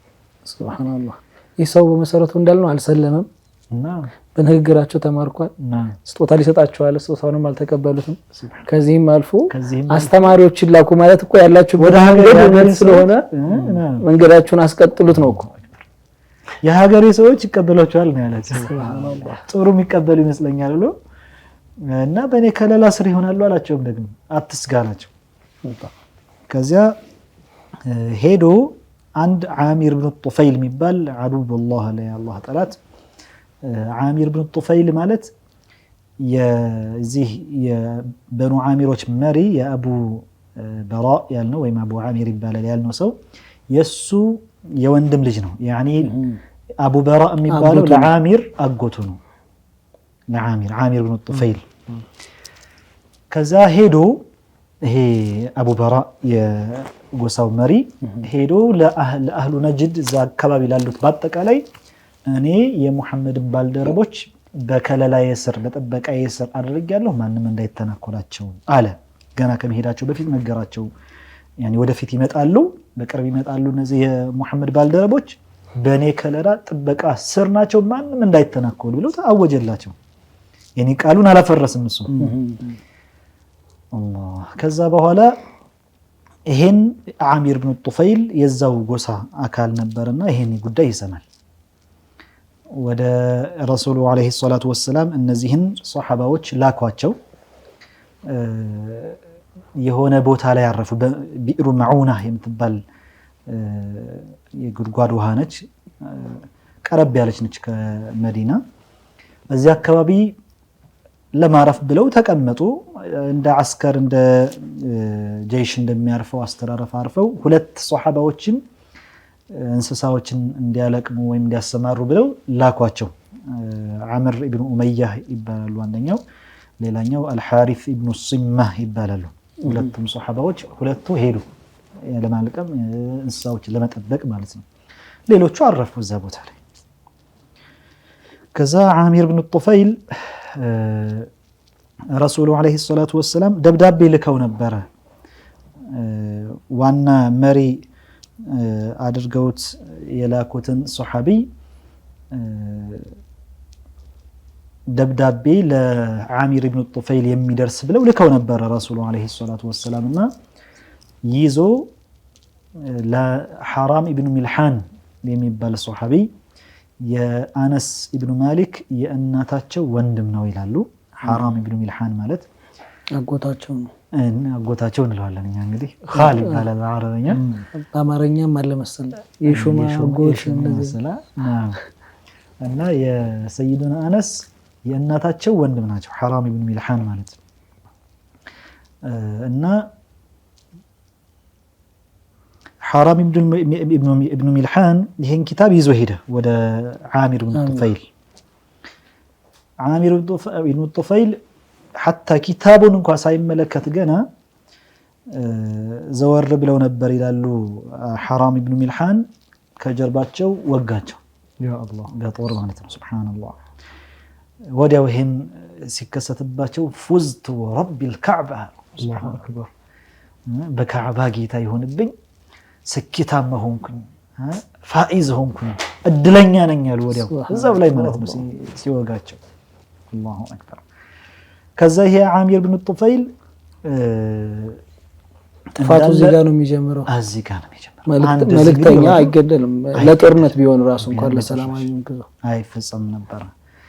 ከዚያ በኋላ ገደልና ሰዎችን ቅስቀሳ ጀመረ። እዛ በኋላ የሙሐመድ ባልደረቦች እዚህ ጋር መጣዋልና ማነው አብሮኝ ሄዶ እንጨፍጭፋቸው እንሄድ ብሎ ጥሪ ሲያደርግ ለበኑ ዓሚሮች መሪያችን አቡበራ ከሙሐመድ ጋር በቃል ኪዳን ስር ያስገባቸውን ሰዎች በጭራሽ አንነካም፣ ቃል ኪዳናችንን መሪያችን የያዘውን አናፈርስም ማለት ሱብሃንአላህ። ከዛ እነሱ አልቀበል ሲሉ ሌላ ጎረቤት ነበሩ አይደል በኑ ሱለይም የተባሉት እነሱ ጋር ሄዶ ቅስቀሳ ሲያደርግ ወደ 3 ቀቢላዎች ዑሰያ፣ ሪዕልና ዘክዋን ይሏቸዋል። አላህ እንግዲህ ጥመትን ሽቶባቸው የረሱልን አለይሂ ሰላቱ ወሰላም ባልደረቦች ለመጨፍጨፍ እነሱ ተባባሪ ሆኑ። መርሐባ ተቀበሉና አላህ ወደ 200 የሚጠጉ እንግዲህ እነዚህ 70 ናቸው ብዛታቸው፣ ወደ 200 የሚጠጉ ሰዎችን ላኩባቸው ወደ እነዚህ ሱሐባዎች ማለት ነው። ከዚያ እንደደረሱ ወደ እነዛ ሱሐባዎች እነዛ ምንም ዝግጅት አልነበራቸውም። ብቻ ግን ሰይፋቸውን መዘው ለመከላከል ሞከሩ። ለጦርነት አይደለም የሚሄዱት ለማስተማራቸው እዛ አልነበረምና ሙሉ በሙሉ ጨፈጨፏቸው። ሱብሃንአላህ 70ውንም ማለት ነው። ያኒ አንድ ሱሐቢይ ሲቀር ከዕብ ኢብኑ ዘይድ የሚባል ሲቀር ይላሉ። እሱንም ሐታ አቆሳስለው ግን ሰውነቱ ቢንያው ጠንከር ያለ ነበረ ይላሉ። ቀውይ ነበርና መጨረሻ ላይ የተወሰነ እስትንፋሱ ቀርቶ ኖሮ መጨረሻ ላይ ወደ ሷሐባዎች ደርሰውለት በኋላ ላይ ነገሩ ከተሰማ በኋላ ለመዳም በቃ እንጂ እሱንም ራሱ አቁስለውት ነበረና ያን ሁሉ ጭፍጨፋ አደረጉባቸው። ሱብሃንአላህ ሙሉ በሙሉ የዱንያ እኮ ነው ሰይድ እና ዱንያ لا تساوي عند الله جناح بعوضة የትንኝ ክንፍ ያክል ደረጃ የላትም ከአላህ ዘንድና እነዛ እንግዲህ ሱሐባ ምርጦች ከምርጦችም ደግሞ ቁራ ይሆን እንግዲህ በዛን ዘመን እኮ ቃሪ ማግኘት እኮ እንዳሁኑ እንደዚህ አይደለም እኮ በዛ ከሱሐባ ምርጦቹ ተመርጠው ሰባዎቹ በአንድ እንደዛ ሆነ ማለት ይሄ ሱብሃንአላህ የዱንያ ነገር አጅብ ሱብሃንአላህ የነብዩ አለይሂ ሰላቱ ወሰለም ሐዘን እንግዲህ አሁን ይመጣል ተመልከቱ እንግዲህ ሰባ ሱሐቦቻቸው መካከል ዋናዎቹ በአንድ ጊዜ እንደዛ አጭደው ሲጥሏቸው ከባድ ነው ሐዘን ሱብሃንአላህ እነዚህ حتى ቁራእ የተባሉበት ሰበቡ ቁርአን ጋር ያላቸው ትስስር በጣም የጠነከረ ስለነበረ ነው በጣም አብዝተው ቁርአን መቅራት ያበዙ ነበር ይላሉ حتى አንዳንድ ጊዜ የሆኑ የመዲና አካባቢ ከአካባቢዎች መካከል የሆነችና አካባቢ መርጠው ገለል ብለው እነዚህ ቁራዎቹ ለብቻቸው ሌሊቱን ሙሉ አመሻሽ ላይ ማለት ነው ሌሊቱን ሙሉ ቁርአንን ሲማማሩ አንዱ ያኛው ሲቀር ሌላኛው ሲያደምጥ አላሁ አክበር በዚህ መልኩ ነበር የሚያሳልፉት ይላሉ ሌሊቱን ሙሉ በሙሉ መስጂድ ጋር ያሉት ወደ ቤተሰቦቻቸው ሄደው ነው ብለው ያስባሉ ቤተሰብ ያሉት ደግሞ መስጂድ ነው ያሉ ብለው ያስባሉ እነሱ ለብቻቸው ሌላ ዓለም ውስጥ ናቸው ሱብሃንአላህ ከዛ ሱብህ ሲደርስ እንዳይታወቅባቸው ያኒ ሐጠብ እንጨት ለቅመው ውሃ ደግሞ ቀድተው ጦር የተባለው ለነብዩ አለይሂ ሰላቱ ወሰለም ሁጅራዎች ያኒ ለሚስቶቻቸው ወስደው ያስቀምጣሉ አሉ ሱብሃንአላህ በተመሳሳይ አንዳንድ ጊዜ ደግሞ ያን የሰበሰቡትን እንጨት ይሸጡና ለነዛ ለአህሉ ሱፋዎች መጠጊያ የሌላቸው የተባሉ ቤተሰብ ዘመድ የሌላቸው ለራሳቸው የሆነች ነገር ከመስጂዱ ጎን ተሰርቶላቸው የሚኖርበት ነበር እና አቡ ሁረይራን የመሳሰሉት ማለት ነው ደጋፊ የሌላቸው ለነዛ ለአህሉ ሱፋዎች ምግብ ገዝተው ያመጡላቸው ነበር ይላሉ እነዚህ ቁራዎች ልዩ የሚያደርጋቸው ባህሪያቸው ነበር ይላሉ ሱብሃንአላህ አላህ ከዛ በኋላ በዛ መልኩ ከጨፈጨፏቸው በኋላ እነዛ ሁለቱ ሊያለቅሙ የሄዱት አምር ኢብኑ ኡመያህና አልሐሪስ ኢብኑ ሱናህ ሁለቶቹ አላወቁም ነበር ጉዳዩ ምንም የሰሙት ራቅ ብለው ስለነበረ ማለት ነው የተወሰነ የተፈጸመው ግፍ ምንም አልደረሳቸውም ነበር በበራሪ ነበር ያወቁት ይላሉ ያኒ የሆነች በራሪ ስትንጃብብ ተመልክተው ይችን ማጣይር እንዲሁ የሆነ ነገር ካልኖረ በቀር እንደዚህ አታንጃብብም ብለው እየከነፉ እየፈጠኑ ሲመጡ እንዳለ በደም ተጨማልቀው አገኟቸው ሱብሃንአላህ በተቀበለ ባልደረቦቻቸው በዛች ቅጽበት ሱብሃንአላህ ከዛ ያን መሻሃድ ሲመለከቱ የተወሰኑ ኩፋሮችም ደግሞ ቀርተው ነበር እነዛን ከጨፈጨፉት መካከል አላህ አላህ አላህ በጣም ተሰማቸውና አልሐሪስ ለዓምር ምን አሏቸው ማذا ترى ምን ይሻለናል እኛ ሁለታችን ብቻ ቀርተናል ምን ይሻለናል ሲሉ ዓምር እኛ ቀጥታ ዝም ብለን ወደ ረሱሉ አለይሂ ሰላቱ ወሰለም ሄደን የተከሰተውን በአጠቃላይ እንንገራቸው ሲሉ ሐሪስ لا أرغب بنفسي ያሉኝ በራሴን መርጬ ዋና መሪያችን ሙንዚር እዚህ ጋር የተሰዋበት ቦታ ያለ እኔ ትቼ ይሄን ረግጬ መሄድ አልችልም እዚሁ ጋደላለሁ ተፋልሜ እዚሁ ሰዋታለሁ እንጂ በጭራሽ አልመለስም ማለት ከዛ በኋላ ተፋለመ የተወሰነ ከተፋለመ በኋላ እሱንም ገደሉት እዛው ላይ ሞተ ሱብሃንአላህ ዓምርን ማረኩት በቁጥጥር ስር አዋሉትና ይዘውት እየሄዱ ያለ ዓሚር ኢብኑ ጡፈይል ጎሳውን ሲጠይቀው ሙዶር የሙዶር ጎሳ እንደሆነ ነገረው የዓምር ጎሳ ሙዶር እንደሆነ ሲነግረው አይ እንደዛ ከሆነ ብሎ ካነሁ ሆነከ አላቃ ነበራቸው ከዓሚር ጎሳዎች ጋር ነበርና በቃ እናቴ የሆነ ነዝር ነው እንደዛ ነገር ነበረባት ለሷ ስል ነፃው ይዳለ ብሎ ለቀቀው አሉ ሱብሃንአላህ አላህ ከዛ ዓምር እየሄደ ያለ መሃል መንገድ ላይ በአጋጣሚ ለማረፍ ብሎ የሆነ ጥላ ስር ተቀምጦ ነበርና የሆኑ ሰዎች ሁለት ሰዎች መጡና ያን ጥላ ፈልገው እነሱም ተቀመጡ ሲጠይቃቸው ከየት ነው የት ጎሳ ናቸው ሲላቸው ከበኑ ዓሚር ነን ሱብሃንአላህ በኑ ዓሚር አሁን እዛ የተጋደሏቸው የጨፈጨፏቸው ማለት ነው። እና ዓሚር ብን ጡፈይል እዛ ነው የነበሩና ሲጠይቃቸው እንደዛ አሉ። ትንሽ ቆይተው ሲተኙ እነሱ ለመበቀል ብሎ ገደላቸው ሁለቱንም ዓመር ማለት ነው። ከዛ ወደ ረሱሉ አለይሂ ሰላቱ ወሰላም መጡ። ያለውን ጉዳይ በአጠቃላይ ነገራቸው። ይሄ ሁሉ የተከሰተውን ነገር ለካ አላህ ሱብሓነሁ ወተዓላም ደግሞ ቀድሞ አሳውቋቸው ነበር ለረሱሉ አለይሂ ሰላቱ ወሰላም። ያኒ ኢነ አስሓበኩም ቀድ ኡሲቡ እነዛ ባልደረቦቻችሁ የሄዱት ቁራዎች እኮ የግድያ ጭፍጨፋ ተደርጎባቸዋል። እንዲህ አይነት ሙሲባ መከራ አምጥቶባቸዋል።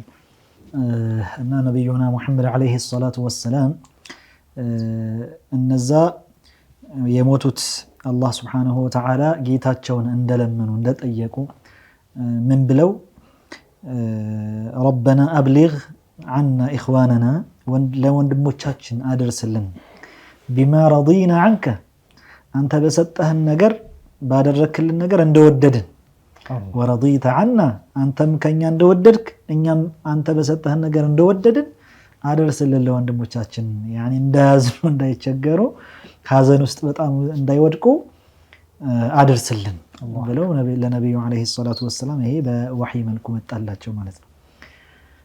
እና በአጋጣሚ ግን ይሄ ዓምር የገደላቸው ሁለቱ ሰዎች ቃል ኪዳን ነበር አይደል? ከአቡ በራእ ጋር የያዙት ቃል ኪዳን ስለነበረ ከረሱሉ አለይሂ ሰላቱ ወሰላም ጋር ስምምነት ላይ ነበረ። እነዛን ሁለት ሰዎች መግደል አልነበረበትም። እሱ ግን አላወቀም ነበርና ነው ያኒ የተበቀለ መስሎት ነው ለሞቱት ወንድሞቹ ማለት ነው።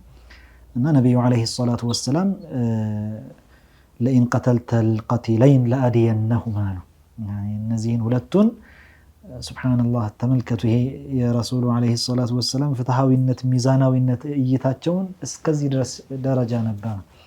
ያኒ ዓሚር ብን ጡፈይል እዛ ጋር ከመሆኑ ጋር ነገር ግን ገዳዩ አይደለም የተገደለው። እነዛ ደግሞ በእርሳቸው ስምምነት ስራ ጋር የነበሩ ናቸው እና ገድላቸው ከሆነ ዲያውን እከፍላለሁ አሉ። ሱብሃንአላህ ያኒ የደም ካሳ ማለት ነው። እና ወደ ረሱሉ አለይሂ ሰላቱ ወሰላም መጡ። ብቻ አጠቃላይ ዜናውን ሲነግራቸው በጣም አዘኑ። ለወር ያክል ተከታታይ ከየሶላት በኋላ ቁኑት እያደረጉ በያንዳ እየጠቀሱ ማለት ነው እነዚህን ሪዕል ያኒ ዑሰያ ሪዕል ዘክዋን የሚባሉ ሶስቱም ጎሳዎች አይደል ተባባሪዎቹ ያኒ እነሱን እያነሱ اللهم لعن عصيه عصت الله ورسوله እያሉ ወሪዕል ወዘክዋን እያሉ እያንዳንዱን በስም እየጠቀሱ ዱዓ አደረጉባቸው ረገሟቸው። ሱብሃንአላህ የሚገርመው ቁርአኑ ሐታ የወረደው ليس لك من الامر شيء او يتوب عليهم او يعذبهم فانهم ظالمون የሚለው የቁርአን አንቀጽ የወረደበት ሰበብ ይሄ ነው ይላሉ። ያኒ ረሱሉ አለይሂ ሰላቱ ወሰላም ለዓናውን በሚያወርዱበት ጊዜ አንተ ማድረግ ያለብህ ጥሪ ማድረግ ዳዕዋ ማድረግ እንጂ ከነዚህ ሰዎች ምን አይነት ሰው ይፈልቅበታል የሚለውን ነገር አላህ ደግሞ እንደገና በእነዚህ ሰዎች ላይ ተውበታቸውን ተቀብሏቸው ወደ ትክክለኛው ዲን መምጣት አለ መምጣታቸውን የምታውቀው ነገር የለህምና ይሄን ዱዓህን አቁም አላቸው። ሱብሃንአላህ አላህ ተውበታቸውን ሊቀበላቸው መቅጣትም ከፈለገ እሱ ነው። አምሩ ሁሉም ወደሱ ተመላሽ ነውና አንተ ይሄን አታድርግ ብሎ ከዛ በኋላ ነው ያቋረጡት ይላሉ ነብዩ አለይሂ ሰላቱ ወሰለም እንጂ ለወር ያክል ዱዓ ያደርጉባቸው ነበር። ሱብሃንአላህ ሼኺ እንቀጥላለን ቅሷውንና በተለይ የሁለቱ ሰዎች መሞት ሱብሃንአላህ አሁንም ላይ ያለ በሀገራችንም ጭምር የአንድን ወንጀል ወደ ሌላ ማስተላለፍ አባት በገደለው ልጆች መኖሪያ የሚያጡበት ሀገር አለ። ሁኔታዎች ይፈጠራሉ። የሆነ ሰው በገደለው ወንድሞቹ እናት አባቱ እስከ መሰደድ የሚደርሱ ሰዎች ይኖራሉና ጠለቅ ብለን ብናይ ወደ ኢስላም ብንመለስ እነዚህ ነገራቶች መሰረት የላቸውም። ምክንያቱም ሰውየው ራሱ በሰራው ነው ሊጠየቅ የሚችለው። ነገ መልካም ቀብርም ላይ ሊጠየቅ የሚችልበት ወንጀልም መልካም ስራም ነጃ የሚያወጣው መጀመሪያ ራሱን ስለሆነ ولا تزر وازرة وزر أخرى عند نفس የሌላም ነፍስ የፈጸመውን ወንጀል እሷ አትሸከምም። يعني عجيب والله በጣም የሚያስገርም ነገር ነው። ደግሞ እኮ ይሄ ብዙውን ጊዜ አንድ ሁለት ሰው ላይ ተገድቦ አይቀርም። ይቀጥላል ይሸጋገራል ይሄኛው ሌላኛውን ከገደለ በኋላ እንደገና ከዚህኛው ያልገደለውን ሲገድል እነዚህኞቹ ቤተሰቦች ደግሞ አሁንም ምናልባት በዘር ማንዘር ራሱ እየተወራረሰ የሚሄድበት ደረጃ አለ አንድ ቦታ ላይ ሱብሃንአላህ ይሄ እጅግ በጣም የወረደ እንደ እስልምናችን ምንም ቦታ የሌለው ነገር ነው ያኒ አንድ ዘይድ የሚባለው ሰው በገደለው አምር ምን አገባው ያኒ አባትና ልጅ በራሱ እንኳን ቢሆን በራሱ ልጅ በገደለው አባት ምን አገባው እዚህ ላይ ያኒ የሚገደልበት ምንም ምክንያት የለም ያኒ የሸሪዓችን ቂሳስ የሚባለው በራሱ የገደለ ይገደላል በሚባልበት ቂሳስ መሰረት ገዳዩ ነው የሚገደለው እንጂ ሌላ ከዛ ጋር ተያይዞ የሚመጡ ሰዎች ምንም አላቃ የላቸውም እዛ ጋር ነው የኛው ራሱ የገደለ ይገደላል ሲባል ራሱ ይሄን ነገር የሚያስፈጽመው ሸሪዓዊ ውክልና ያለው ሰው በሸሪዓ ኸሊፋ የሆነ የሙስሊሞች መሪ የሆነ ሙስሊሞች ሙባያ ያደርጉለት ቃል ኪዳን የፈጸሙለት እንጂ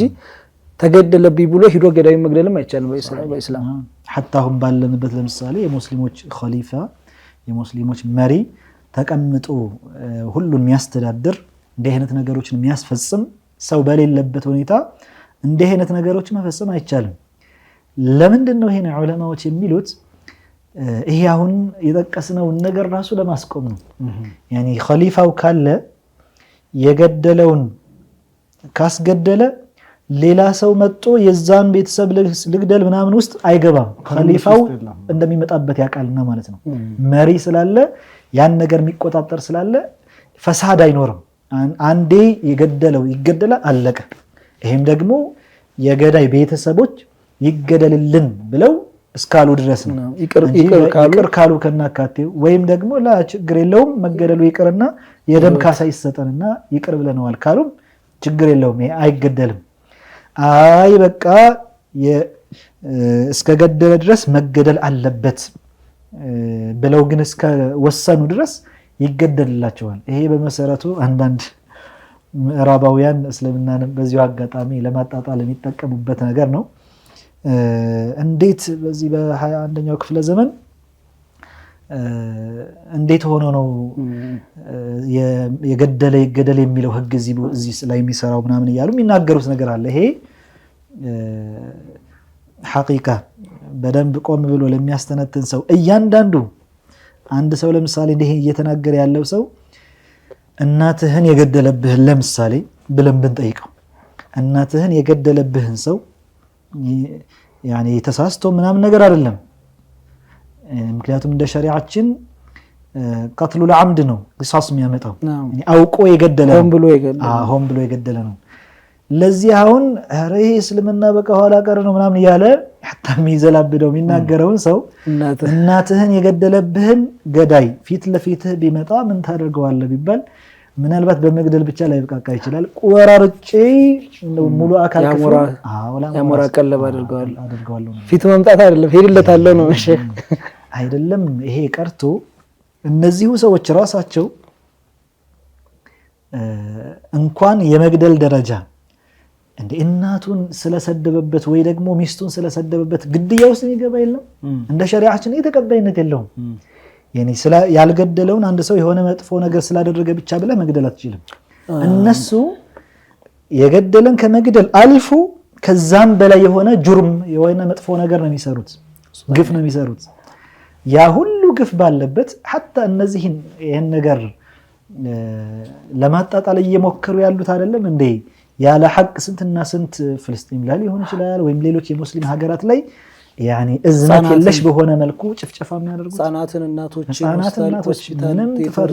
ትምህርት ቤት ተቋማቶችን ሳይቀር በቦምብ እየደበደቡ ሼክ የሚገርመው ነገር እነዚህ ሰዎች እኮ ሱብሃንአላህ ያው ሰው እንደው እስላም ጥላቻ ስላለባቸው እንጂ በመርህና በመሰረታዊ ነገራቶች ተነስተው ቢሆን ኖሮ እነዚህ ሰዎች እንከራከርለታለን የሚሉት ዲሞክራሲ እንደሚለው ማንኛውም ሰው በህይወት የመኖር መብት አለው ሰብአዊ መብቱ ነው በህይወት የመኖር መብት ካለው ለመሞቱ ያን መብቱን የተጋፋ ሰው ምን አይነት ቅጣት ነው የሚጠብቀው ምክንያቱም አንድ ሰው መብቱ ሊከበርለት የሚችለው የሌሎች መብት እስካልነካ እንደዛ ነው የሚለው ማለት የነሱ ፕሪንሲፕል ዲሞክራሲ ብለው የሚሉት ነገር አንድ ሰው መብት ይከበርለት ዘንድ በተቃራኒው የሌሎችን መብት የሌሎችን ፕሪንሲፕል ማክበር አለበት ብለው ነው የሚከራከሩት። ስለዚህ እነሱ የሆነ ሰው በህይወት የመኖር መብት አለው እያሉ ግን የገደል አይገደል ሲባል ደግሞ እንዳላችሁት ማስቆምም ነው። ምክንያቱም አሁን የገደል አይገደል ሲባል እኮ ሰዎች በበቀል ተነሳስተው አባትን ይገላል፣ ያኛው መጥቶ ልጅን ይገላል፣ ያኛው መጥቶ አጎትን ይገላል፣ ይሄኛው መጥቶ ሜቢ ለ100 ዓመታት የሚቀጥል ነገር ሊከሰት ይችላል ሀገር ጥሎ እስከ መሰደድ ድረስና እንደዚህ አይነት ነገራቶች አለ። የሚያጅበው ነገር እነዚህ ሰዎች እንዳላችሁት ህፃናቶችን ሆስፒታል ላይ ያሉ እናቶችን አራሶችን የሚጠቡ ሳይቀር ይጨፈጭፉና ጨፍጫፊ ናችሁ ሲባሉ ራሱ መግለጫ ያወጣሉ። በመንግስት ደረጃ ገሌ የሚባለው ሰው ተናግሮናል ነው ገሉና እናንተ ቅድም እናቱን መግደል ነው ያላችሁት እዛ አይደለም። የሆነች ሀገር ገዳይ ናት ወይም ደግሞ እንደዚህ ህፃናቶች ይጨፈጭፋል ብሎ ለመብት የሚሟገት ፍትህ ያሳስበኛል ህፃናት ደም ያሳስበኛል የሚል ሰው በሚዲያ ወጥቶ ሲናገር ያን ሰው ለማጥቃት መግለጫ እስከማውጣት ይቅርታ ይበል ሀገራችንን በመጥፎ አንስቷል በገዳይነት ተከሰናል ብለው መግለጫ የሚያወጡ ሰዎች ናቸውና ሁላችንም ቆም ብለን ማየት ይተበቅብናል። በተለይ ወጣቶች በጥላቻ ብቻ በመታወር ብቻ ነገቷት የትም ስለማይደርስ አስለን አላህ ቁርአን ላይ የሚገርመው የቂሳስን ጉዳይ ከጠቀሰ በኋላ ህጉን ካስቀመጠ በኋላ ወለኩም ፊል ቂሳስ ሐያት ፊል ቂሳስ ሐያት ቂሳስ ካለ ህይወት አለ ይላል አላህ። እኔ ምንድነው ጥያቄ ሊያነሳ ይችላል አንድ ሰው ቂሳስ ማለት የገደለ ይገደል ነው እንዴት ነው ህይወት የሚያመጣው የሚል ጥያቄ ሊያነሳ ይችላል። የሚገርመው ለገዳዩ ያኒ ለመግደል ላሰበው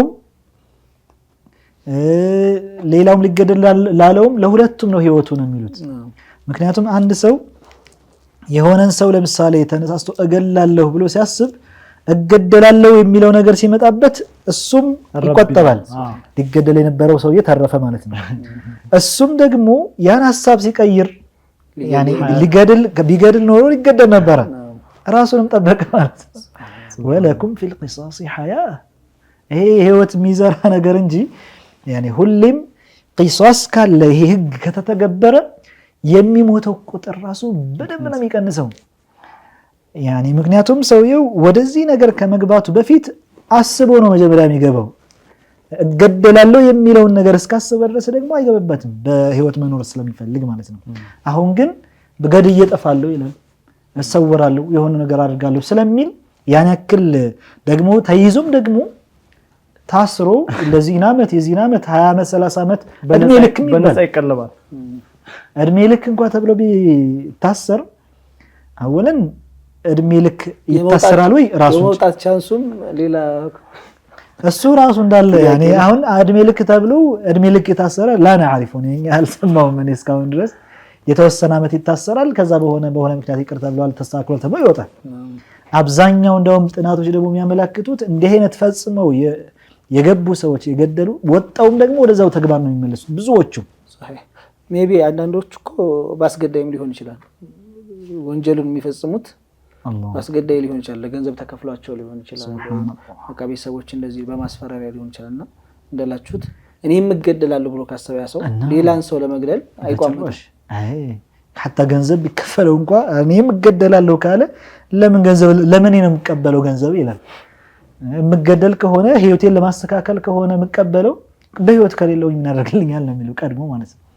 እና ይሄ ሊያጣጥሉ የሚሞክሩበት ምንም መሰረት ያለው ነገር አይደለም። ሸሪዓችን የትኛውም ሀገር ጋር ቢተገበር አላሙል ጉዩብ የሁሉም ነገር አዋቂ የሆነ ጌታ ያስቀመጠው መርህ መመሪያ ህግ ስለሆነ ያኒ እንደ ሆኖ ዝም ብሎ ተስማምቶ የህዝብ ተወካዮች ምክር ቤት ተሰባሰበ ጻፈው እዛ በኋላ በየጊዜው ኤዲት እየተደረገ መሻሻል ይመጣልታል ማለት የሚባል ነገር አይደለም።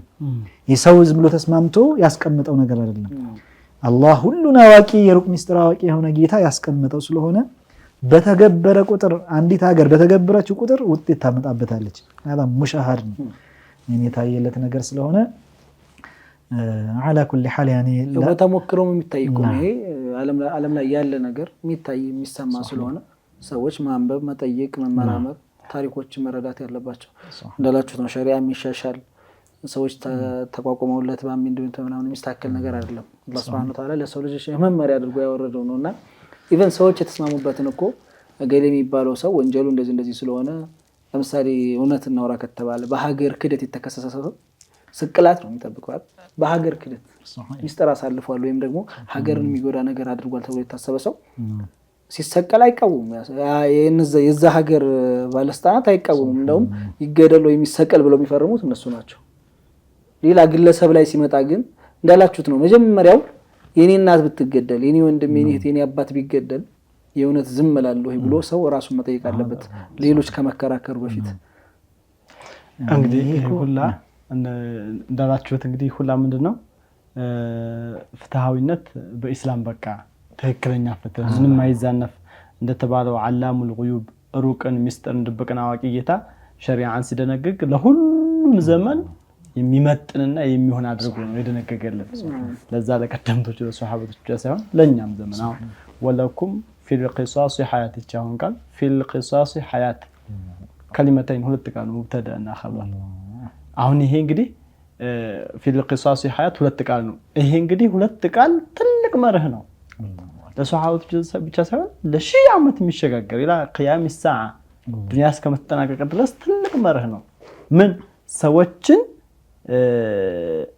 አሳይቶ ሳይሆን በሩቅ የሚመክር በሩቅ በቃ ሸሪዓችን ላይ ተቀመጠው ይሄ መርህ የሚተገበር ነው ከተባለ የሰው ልጅ ምን ቢናደድ በገል እገደላለሁ ይያለ ንዴቱን አብርዶ ለደቂቃዎች ላፍታዎች ይቆያል ከዛ በኋላ በዚህ ውሳኔ መቼም ሳይጸጸት ይኖራል አላሁ አክበር ስለዚህ ሸሪዓችን ትክክለኛ ፍትህ ምንም የማይዛነፍበት የሆነ ነገር ነው ቀድም ቅሷው ላይ ቆምንበት ላይ ምንድነው ተከስተው እነዛ ሰባ ሷሃባ እኮ የጨፈጨፉ ጎሳዎች ናቸው እኮ ሙስሊሞች አይደሉም እኮ ነብዩ አለይሂ ሰላም ሲሰሙ ምን አለ ለሁለቱ የደም ዋጋ የደም ካሳ ሰጣለሁ ተመልከት ይሄን ፍትህ ተመልከት እዚህ እኮ በዛችው ቅጽበት እኮ ሰባ ባልደረቦቹ እንዲ ተጨፈጨፉ እየተባሉ እዛ ስሜቱ ነው እና እንዲ አግኝቼ ደግሞ ከነሱ ጎሳ ሁለት ሰው ገደልኩ ሲባሉ ዝንፍ አላሉ የነሱን ጥሩ አላረክም ምን አድርጋለሁ ሳትሰማኝ እንደዛ አድርከው ይደም ካሳን ሰጣለና ነው ይሄ ነው ፍትህ ሰይድ ተናዶም ኖርማልም ሆኖ ሰዓት አግኝቶ ወይም ደግሞ ጊዜው ከሱ ጋር ሆኖለትም የበታችም ሆኖ ከሐቅ ጋር መወገን ከሐቅ ጋር መቆም ቦታ ላይ መቆም አለበት ሱብሃንአላህ የሚያጅብ ነው እዚህ ጋር ታይዞ على دين الاسلام አልহামዱሊላህ የሚገርመኝ ነገር አሁንም የምንለው ሰዎች እንደው በጭፍና አትመሩ ነው አንበቡ ጠይቁ ተረዱ እኔ በተለይ በሌላ ሃይማኖት ጎራ የተሰለፉ ሰዎች እኛን ከመተችታቸው በፊት መጀመሪያ የራሳቸውን እምነት ያንብቡት ያለበት ነገር ትክክል ነው ወይ መሰረታዊ ነገር አንድ ሰው ሸሪዓ ላይ እኮ መሰረታዊ ነገሮች አሉ አህካሞች ህጋቶች አሉ አንድ ሰው መጥቶ እምነቱ ሳስቶ ስለኔ ስለ ሸሪዓ አህካም ወይም ህጋት ላስተምር ቢለኝ አልቀበለውም ወይም ላስረዳህ በዛ ጉዳይ እንከራከር ቢለኝ ለሰዎች በያን ለማረክ ካልሆነ በቀር መጀመሪያ እሱ ያለበት የምን ስህተት ላይ ያለ መሰረታዊ አቂዳው ተበላሽቶ ስለ አህካም ምን ይጠቅመዋል ያ ሰው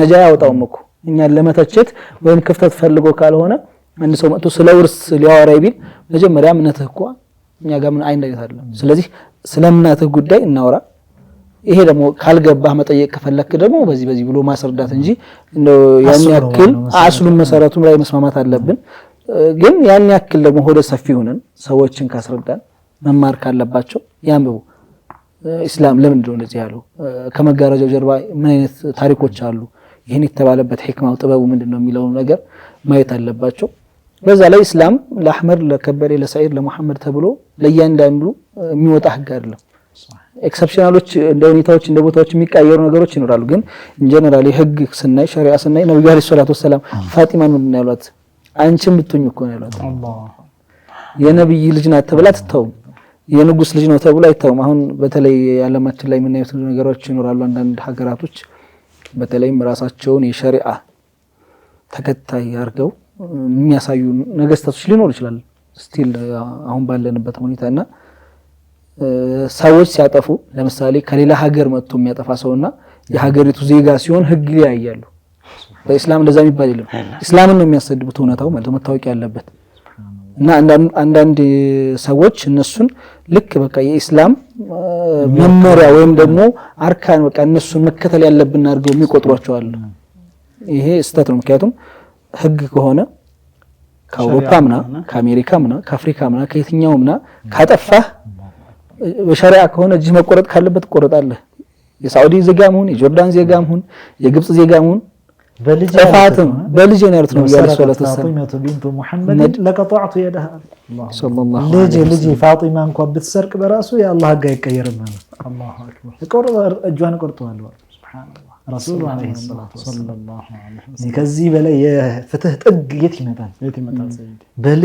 በልጅ ላይ ራሱ ቢመጣ የማልቀይረው ህግ ነው የሚገርመው እኮ ይሄ ሐዲስ የመጣበት የሆነች ሴት ሰርቃ ተይዛ ነው እና ያቺ ደግሞ ጎሳዋ እንደ ሸረፍ አለው የሚባል ክብር አለው የሚባል ጎሳ ነበርና የሷ ሰዎች ይሄን ህግ እንደው ለማሻር እጇ መቆረጡን ህግ ለማሻር ፈልገው ነው እንግዲህ አማላጅ ብለው ማንን ላክ ሲሉ በጣም እርሳቸው ዘንድ ተወዳጅ የሚባል ሰው ሐቢቡ ረሱልላህ ወብኑ ሐቢሂ እንደ ኡሳማ ማን አለ የሚል ተነሳ ኡሳማ ማለት በቅጽል ስም ራሱ የሚታወቁት ሐቢቡ ረሱልላህ ወብኑ ሐቢሂ ተብለው አላህ አላህ የረሱል ወዳጅ የወዳጃቸውም ልጅ እሳቸውም ኡሳማ ኢብኑ ዘይድ ናቸው ዘይድም የረሱል በጣም እሳቸው ዘንድ ተወዳጅ ነበሩ ልጃቸውም እንደዛው እርሳቸውን መርጠው ልከው ነው እንግዲህ ሸፋዓቸውን እንዲህ ብለው አመላጅ ልከው ነበር ሲሉ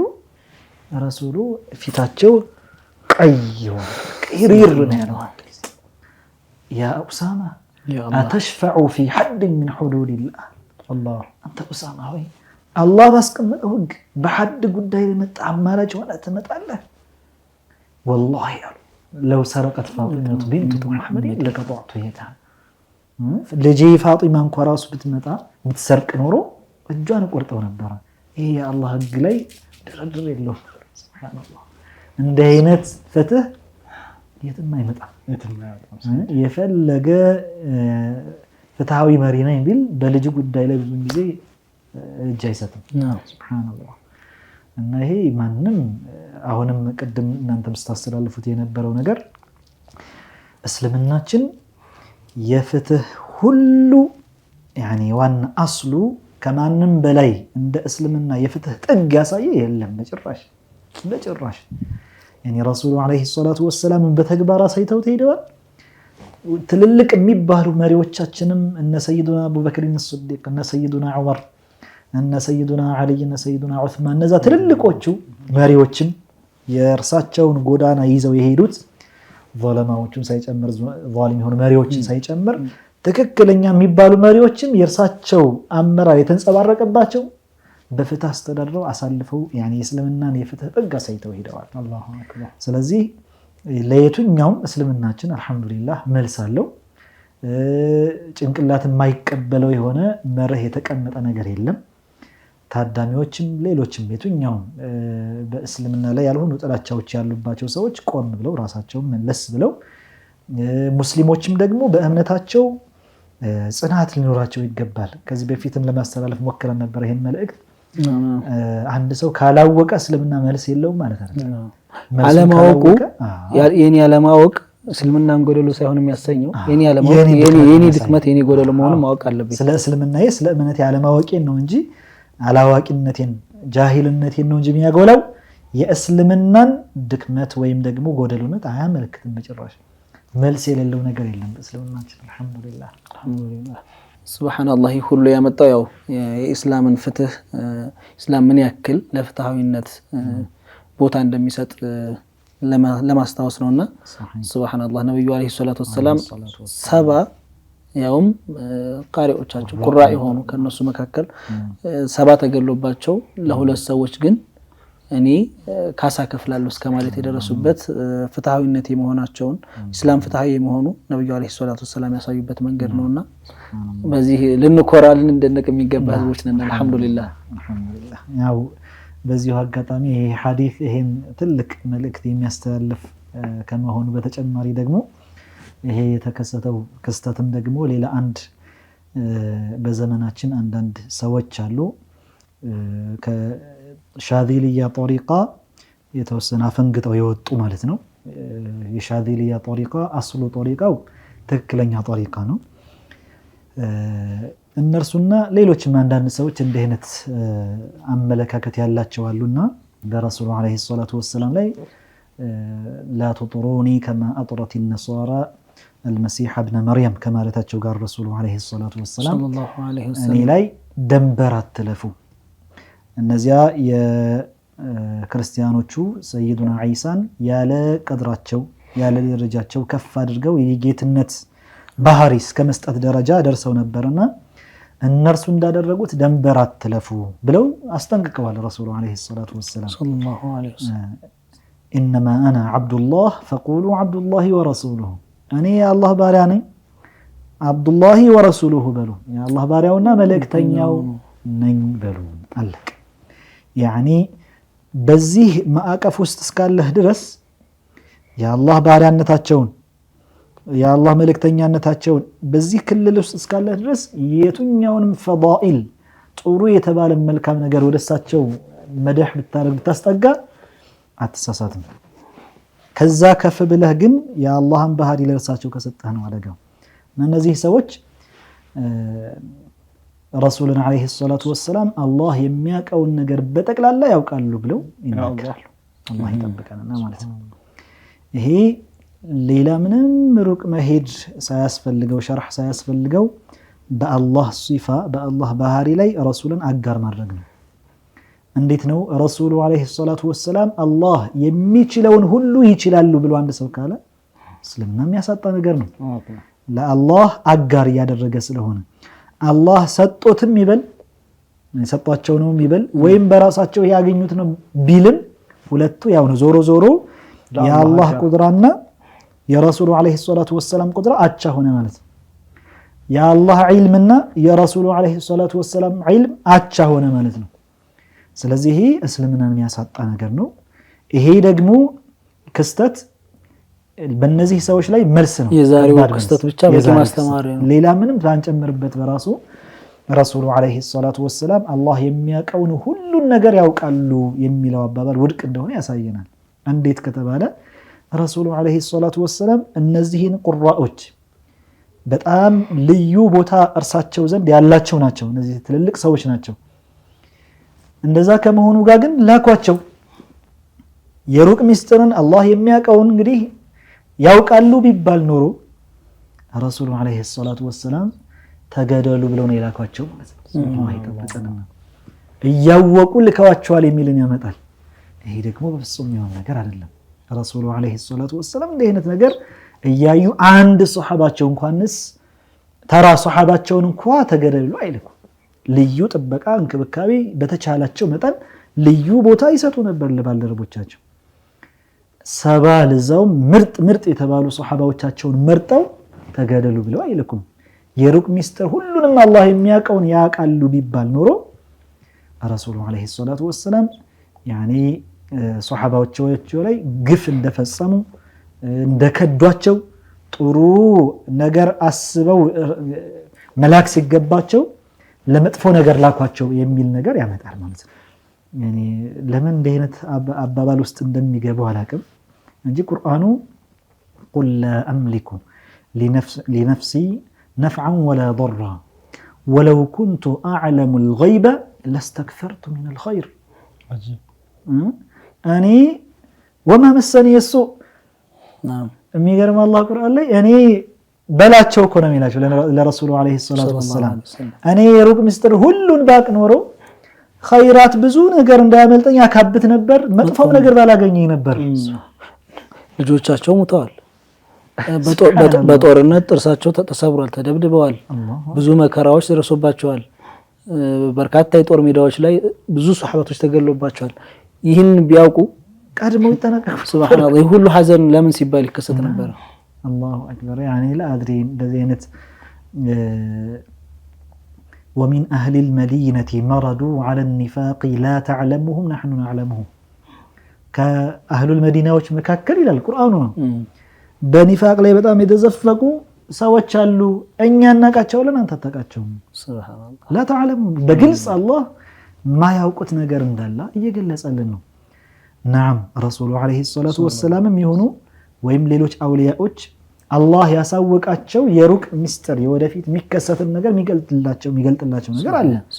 እኛ እንደ አንዳንድ ሙሸቢያዎች ለምሳሌ እንደ መጤ እምነት አራማጆች እንደሚሉት ከራማ የሚባል ነገር እነዛ አውሊያዎች የላቸውም እያልን አይገልጥላቸውም አንልም። አላህ የሚገልጥላቸው አንዳንድ ነገር አለን ላለን ቁል ላ ያዕለሙ መን ፊ ሰማዋት ወልአርድ ልገይበ ኢላ ላህ ማለት ጀሚዕ አልገይብ ነው የሚፈለግበት። ሁሉንም የሩቅ ሚስጥር ከአላህ ውጭ ማንም አያውቅም ይለናል አላህ። አማ ኢላ ቢማ ሻአ ብሎ አላህ ስብሓነሁ ወተዓላ ቁርአን ላይ የሻውን ያክል የሚያሳውቃቸው ሰዎች አሉ። ስለዚህ እኛ አሁን እየተቃወምን ያለነው ትክክለኛ አስተምሮ እንዳልሆነ እንደዚሁም ደግሞ ቁርአን ሐዲስ ጋር የሚጋጭ ነገር እንደሆነ እየተናገርን ያለነው በዚህ በረሱሉ አለይሂ ሰላቱ ወሰላም ላይ ደንበር ማለፉ የአላህን ሲፋ የአላህን ባህሪ ለእርሳቸው መስጠት እምነትን እስከ ማሳጣት ደረጃ የሚያደርስ ስለሆነ ኢያኩም ወልጉሉው በዲን ላይ ደንበር ማለፍን አደራ ተጠንቀቁ ብለው ረሱሉ አለይሂ ሰላቱ ወሰላም ተናገሩት ጋር የሚጋጭ ስለሆነ መጠንቀቅ ያስፈልጋል። ማስጠንቀቅም እንደዛው ሱብሃንአላህ እንዳላችሁት ነው። እኛ ጫፍ ረግጠንም በነብዩ አለይሂ ሰላቱ ወሰላም ድንበር ከሚያልፉ ሰዎች መሆን የለብንም። በተቃራኒው ጎራ ደግሞ አይ ከራማም የለም ወደፊት የሚያውቀው አላህ ብቻ ነው ብለንም ደግሞ መንከዳ አይነት ሰዎች መሆን የለብንም። እንደ እስላም መሃል ላይ ነው መሆን ያለብን። አላህ የሰጣቸውን ማወቅ ያለባቸውን የሚያሳውቃቸውን ነገራቶች ያውቃሉ። አላህ Subhanahu Wa Ta'ala ደግሞ ድብቅ ያደረጋቸው ነገራቶች አሉ። እነሱን አላህ Subhanahu Wa Ta'ala ብቻ ነው የሚያውቃቸው። በዛ አይነት መልኩ ነው መሄድ ያለብን። ነው ምሳቸውን አንድ ሰው እኮ አወደስኩ ብሎ ትልቅ ደረጃ የሰጠ መስሎት በዚህ አይነት ባህሪ ሁሉን አላህ የሚያውቀውን ያውቃሉ ብሎ ሲናገር እኮ የእርሳቸው ከተናገሩት ጋር የሚጋጭ ነገር ያመጣ ስለሆነ መድሁ እንደውም ወደ ዘም ነው የሚቀየረው። ያኒ አወደስኩ ሲል እንደውም እሳቸውን ያወገዘ ይሆናል። ነብዩ አለይሂ ሰላቱ ወሰላም ያላሉትን የሌሉበትን ነገር እያለ ነውና እርሳቸውን የመውደድ ምልክቱ መከተል ስለሆነ ማለት ነው። ሁላችንም አላህ በዘጠንካራ ያደርገን። ሰላም ሼህ አብዱላህ እንዴት ናችሁ? ከሚሳችሁ እንዴት ነው?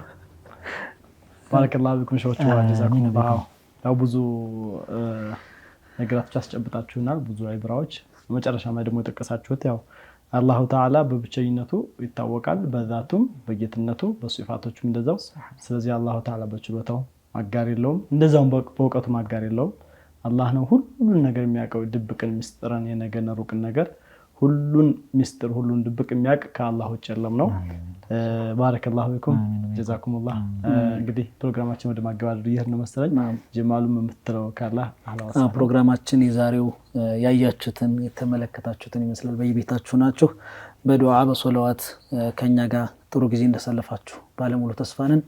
ለይል ወላለቀም እኛ እዚህ ጋር ለማቆም በሰዓት ምክንያት ብንገደድም በእያላችሁበት ሆናችሁ ግን በመልካም ስራ እኛንም ታስታውሱን ዘንድ መልካም ምኞታችን ነው። ኢንሻአላህ በቀጣይ ሳምንትም የቀሩ ታሪኮች ካሉ እነሱንም ይዘን ወደፊትም ደግሞ ወደኛ እየመጣ ያለ ወርም አለ። ተመልካቾቻችንም ብዙ ነገር ይጠብቃሉ። እንደ ኸሚስ በሱናም እንዳሱናት በተለይም ከመውሊድ ጋር ተያይዞ ያው እንግዲህ እናወራለን። ከመውሊድ ጋር ተያይዞ ብዙ ትዝታዎች ይኖራቸዋል። ማለትም መውሊድ እንደዚህ በይፋ ማውራት ማስወራት ማስከበር ላይ ብዙ ታሪክ ይኖራቸዋልና እሱንም እያነሳን እንጫወታለን በሰፊው። ማዲሆችንም እየጋበዝን የተለያዩ የኪነ ጥበብ ስራዎችን ከመውሊድ ጋር የተገናኙ ነገራቶችን እያወሳን የምንቀጥል ይሆናል። ለዛሬ ግን ያያችሁትን የተከታተላችሁትን ይመስል ነበር የዛሬው መሰናዶችን። እስከ ሳምንት መልካም ሳምንት ይሆንላችሁ እንላለን። ወሰላሙ አለይኩም ወራህመቱላሂ ወበረካቱ። اللهم صل وسلم على